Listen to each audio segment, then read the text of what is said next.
जो फील्ड हमने चुने हैं उसमें मैं डिटेल नहीं बोलूँगा, पर आपको इसमें से काफ़ी जानकारी मिल जाएगी।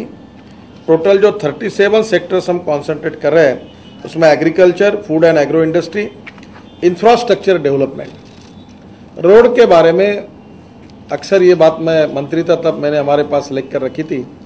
अमेरिकन राष्ट्राध्यक्ष जी का एक वाक्य प्रसिद्ध था जॉन केनेडी का कि American roads are not good because America is rich, but America is rich because American roads are good. Road से प्रॉस्पेरिटी आती है, तो रोड इंफ्रास्ट्रक्चर के बारे में भी इसमें काफ़ी विचार किया है। वाटर ट्रांसपोर्ट के बारे में भी हमने सोचा है। इंडस्ट्रियल डेवलपमेंट में जिस सेक्टर में आ सकती है, मुझे तो आज मैं इस फील्ड में थोड़ा बहुत काम भी करता हूँ। बिजली के क्षेत्र में आसाम में 4-4 हज़ार मेगावाट के 3-4 प्रोजेक्ट आ सकते हैं, मेगा प्रोजेक्ट आ सकते हैं।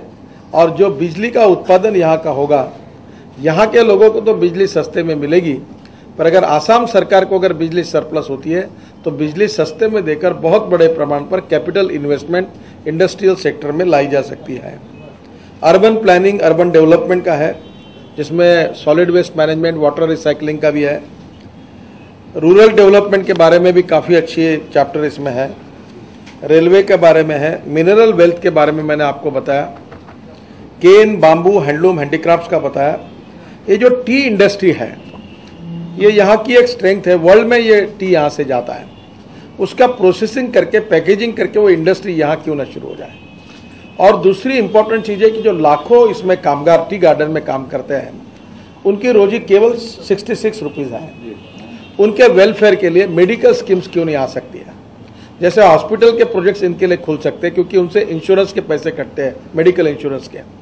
उदाहरण के लिए आपको बता दो, अगर जगह सरकार ने फ्री ऑफ चार्ज दी और सब प्रकार के टैक्सेस माफ किए, उससे इक्विपमेंट सस्ते में आए, और इलेक्ट्रिक और वाटर बिल अगर गवर्नमेंट ने दिया और 50% से 60% गरीबों को कंपलसरी अगर आप ट्रीटमेंट देना चाहिए, इस प्रकार की कंडीशन डाली तो गवर्नमेंट रेट से, तो आराम से देश के बड़े बड़े हॉस्पिटल की चेन्स जिलों तक जा सकती है। वो अच्छी क्वालिटी हेल्थ सर्विस हम लोगों तक दे सकते हैं। बाद में यही हॉस्पिटल्स उनके छोटे गाड़ी पर सैटेलाइट से जोड़कर गांव-गांव में जाकर वहाँ से हॉस्पिटल में अगर रिपोर्ट भी भेजा जा सकेगा, एक्सरे निकाला जा सकेगा, पैथोलॉजी का होगा, उसके साथ साथ उसका डायग्नोसिस होगा, और तुरंत उसी से सैटेलाइट से डॉक्टर के पास रिपोर्ट जाएगी, डॉक्टर मेडिसिन बताएगा और मेडिसिन भी उसको मिल सकती है। अगर ये ट्राइबल एरिया में जो गांव-गांव जब तक मेडिकल सर्विसेज है उसको इम्प्रूव किया जा सकता है। उसका मेडिकल सर्विसेज हम कैसे इम्प्रूव करें। प्राथमिक शिक्षा के बारे में भी ज़्यादा खर्चा देकर एजुकेशन पर होने वाली इन्वेस्टमेंट, ये भविष्य के जनरेशन को निर्माण करने के लिए इन्वेस्टमेंट है, ऐसा समझकर उसका भी अच्छा विचार किया है। बराक वैली का अलग विचार किया हुआ है। विशेष रूप से ट्राइबल वेलफेयर पर जोर दिया गया है। यहाँ जो नॉन एडिबल ऑयल सीड्स है जो जंगल में मिलती है, उससे बायोडीजल तैयार होता है, और ये बायोडीजल अगर तैयार करेंगे तो वहाँ के ट्रक और गाड़ियाँ उसी पे चलती है। तो इसके लिए वहाँ उनके उत्पादन बढ़ाने के लिए हम क्या कर सकते हैं। सब जगह निकष ये बनाया कि how we are going to increase the per capita income and GDP of the poor people. सबसे बड़ा प्रॉब्लम यह है कि 90% of the population in our country, their daily income is less than $2, and 50% of population their income is less than 20 rupees per day. This is from the export report of the planning commission. Tendulkar committee, Sengupta committee, Saxena committee की निचोड़ है। अब इन लोगों का पर capita income हम कैसे बढ़ाएं, और इसके लिए हमने अलग प्रकार की व्यवस्था की है। सोशल जस्टिस की भी बात इसमें की गई है। पूरे जुडिशियरी में और गवर्नमेंट सिस्टम में इंफॉर्मेशन लैंड रिफॉर्म का है। आप ही इसके बारे में अनेक बातें सुझाई कि जो डॉक्यूमेंट्स है वो इंटरनेट पर कहीं भी गांव में अगर कोई अप्लाई करता है तो उसके घर पर उसको मिल जाए। कोऑपरेटिव के बारे में भी है। महिलाओं के बारे में अल्प बचत गट जो हुए बांग्लादेश में, और उसमें महिलाओं के प्रगति और विकास की अनेक योजनाएं बनाई है। तो इम्पावर्ड ऑफ वुमेन और चाइल्ड डेवलपमेंट और उनके वेलफेयर के बारे में भी सोचा गया है। लेबर के बारे में भी सोचा गया है। 35 सेक्टर्स पर इसमें अध्ययन किया गया है। इंडस्ट्री से लेकर लेबर तक और इंफ्रास्ट्रक्चर से लेकर हैंडलूम, हैंडीक्राफ्ट तक सभी फ्यूचर का विचार करके ये विजन डॉक्यूमेंट 2025 बनाया गया है। ये आखिरी अल्टीमेट नहीं है, आखिरी नहीं है। ये हमने एक प्रक्रिया की शुरुआत की है और इस प्रक्रिया की शुरुआत में सभी लोगों से सलाह लेकर जैसे जैसे टेक्नोलॉजी में रिफॉर्म होता है, बदल होता है, हम उन बातों को जोड़कर हम भविष्य को एक सुखी, समृद्ध, संपन्न हिंदुस्तान बनाना चाहते हैं। भारतीय जनता पार्टी के विचारों का 3 बातों पर जोर है। राष्ट्रवाद हमारा आत्मा है, सुशासन और विकास, गुड गवर्नेंस एंड डेवलपमेंट ये हमारा मिशन है, और Antyodaya means the progress of the last man, जो समाज में सबसे शोषित है, पीड़ित है, दलित है, जो socially, economically, educationally, culturally backward है, ट्राइबल्स है, इस प्रकार के सभी लोगों को समाज के मुख्य प्रवाह में लाकर हम उनका विकास कैसे करें। और इसके लिए हमने ये कहा है कि पार्टी पहले, सबसे पहले हमारा देश पहले, कंट्री फर्स्ट, बाद में पार्टी और उसके बाद में मैं। और इसलिए भारतीय जनता पार्टी यह सामाजिक आर्थिक परिवर्तन का एक मूवमेंट है। ये केवल राजनीतिक पार्टी नहीं है। किसी इंडिविजुअल के पॉलिटिकल महत्वाकांक्षा को पूरा करने के लिए इस पार्टी का जन्म नहीं हुआ है। ये जरूर है कि काम करने वाले इंडिविजुअल्स को कहीं ना कहीं सम्मान जरूर मिलता है, पर मिशन ये है कि राजनीति के माध्यम से हमारे देश को, हमारे समाज को भूखमरी, भय, भूख और आतंक से मुक्त करके हम सुखी, समृद्ध, संपन्न और सामर्थ्यशाली हिंदुस्तान बनाएं। जब हिंदुस्तान सामर्थ्यशाली बनाने का संकल्प है तो एक एक राज्य भी बनाना होगा। और इसलिए आसाम का हमारा सपने में जो आसाम है, उसका ड्रीम क्या है, ये आपके सामने आज भारतीय जनता पार्टी ने डॉक्यूमेंट रखा है।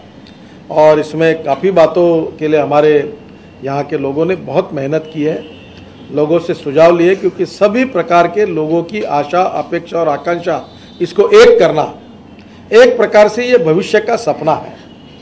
लोगों को सपना दिखाने वाले नेता और पार्टी बहुत अच्छी लगती है, पर केवल सपना दिखाने वाली नहीं, दिखाए हुए सपने को पूरा करने वाले सबसे अच्छी लगती है। भारतीय जनता पार्टी केवल सपना दिखाना नहीं चाहती है, तो अवसर मिला तो ये सपना पूरा करना चाहती है। और इसलिए मेरा आपसे प्रार्थना है कि ये जो आसाम का जो ये विजन डॉक्यूमेंट है, हमारा ड्रीम्स है 2025 का, ये पूरा करने के लिए आसाम की जनता हमको सहयोग देगी। 2014 में या उसके पहले जब भी हमको दिल्ली में मौका मिलेगा, तो ये डॉक्यूमेंट हमारे लिए गाइडलाइन रहेगा। ये केवल आज प्रकाशित किया और हमने छोड़ दिया, ऐसा नहीं है। मैं बहुत आग्रही हूँ और मैंने कहा था कि जो नहीं हो सकता वो बात इसमें मत कहिए, जो हो सकता है वही कहिए। मैं आपको निश्चित रूप से विश्वास दिलाना चाहता हूँ कि केवल हम कोई तो भी सपना दिखाने के लिए नहीं दे रहे, हम सपना पूरा करने के लिए दे रहे हैं। आसाम धनवान प्रदेश है, पर यहाँ बहुत गरीब है, असहाय है, अनेक प्रकार के अत्याचार और अन्याय सहन कर रही है। इसका कारण जो है, wrong economic policies and bad governance is the basic reason for our all problems.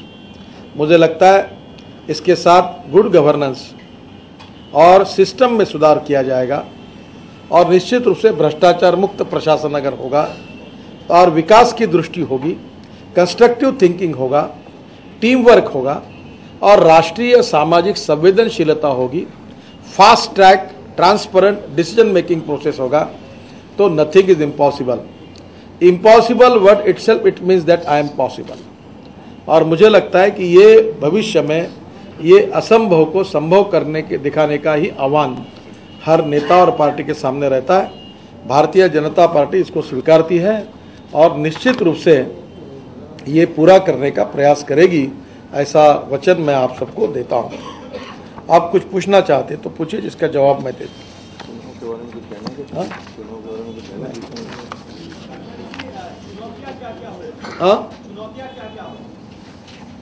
देखिए, चुनौतियां तो ऐसी रहती है कि मैं अक्सर एक बात कहता हूँ, there are some people who convert problems into opportunities and there are some people who convert opportunities into the problems.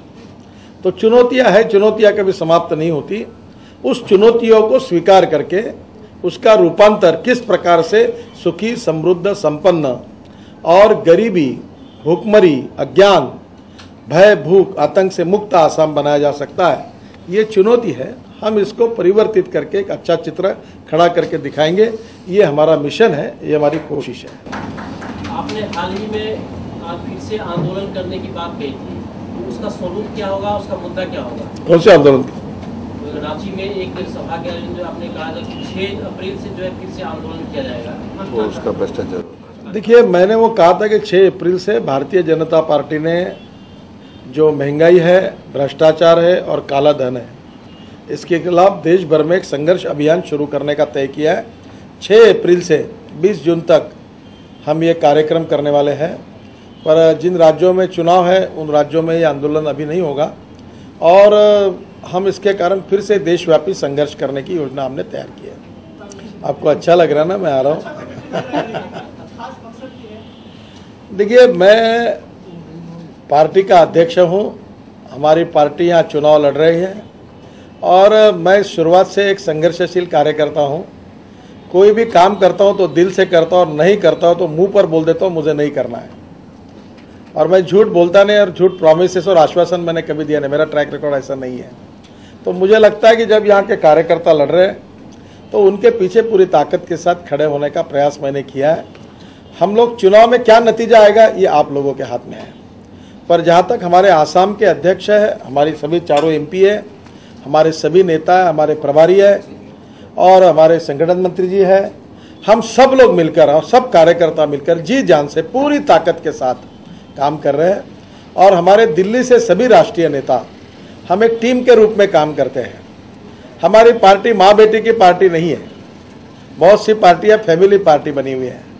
तो हमारी पार्टी डेमोक्रेटिक पार्टी है, इसलिए अडवाणी जी से लेकर अरुण जी, सुषमा जी, मैं, राजनाथ सिंह, नरेंद्र भाई, सब मुख्य जो जिनको बुलाया वो सब अब ताकत लगाकर तमिलनाडु, बंगाल, आसाम, जहाँ केरल, जहाँ बुलाते हैं वहाँ जाते हैं और अपनी ताकत लगाते हैं। ये हमारे पार्टी का एक स्वाभाविक नेचुरल कैरेक्टर और कल्चर है। इसलिए मुझे जब बुलाते तब मैं उनको पूछता हूँ कितना दिन चाहिए बताइए, मैं आऊँगा। आप कहीं भी लेके जाओ, मुझे आग्रह नहीं कि कितने लोग सभा में रहेंगे, आप बोलोगे उस गांव में मैं जाऊँगा। तो इसलिए मैं बार बार यहाँ आ रहा हूँ to support my leadership and my party in Assam. So one thing, Supreme Court has once again asked the UPA government to come clear on the black money. So आपको क्या कहना है? I don't know, I never understand what the reason for the Congress party they are not taking stern action against the blank money. That is the basic question, which is a important question to the people of India. That why Congress party, what type of hesitation Congress party have. Or they are going to bother about what the reason is that we are not going to take stern action against the black money. Already out of 140, 117 countries have ratified their laws as far as UNO resolution. The Peru and Philippines, like small countries also, they are executed the things and they get their money back.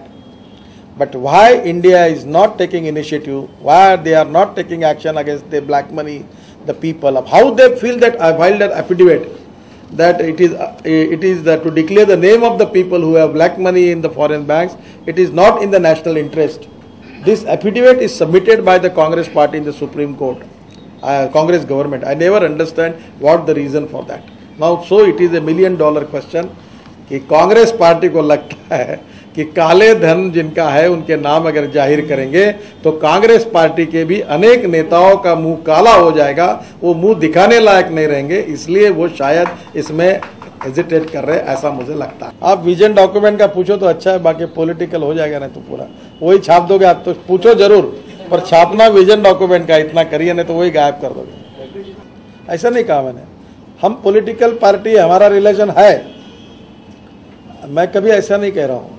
जो हम राजनीतिक party है तो हम तो vote मांगने के लिए आई है, चुनाव से रिलेटेड है, पर it is a long term planning for national reconstruction and socio economic transformation. ये कोई आज हम देखो 1 किलो अनाज दे रहे करके घोषणा करके नहीं आ रहे। 2025 के हमारी योजना क्या ये देने के, मुझे लगता है हो गया। थैंक यू वेरी मच, आप सबके बहुत बहुत आभार मानता हूँ।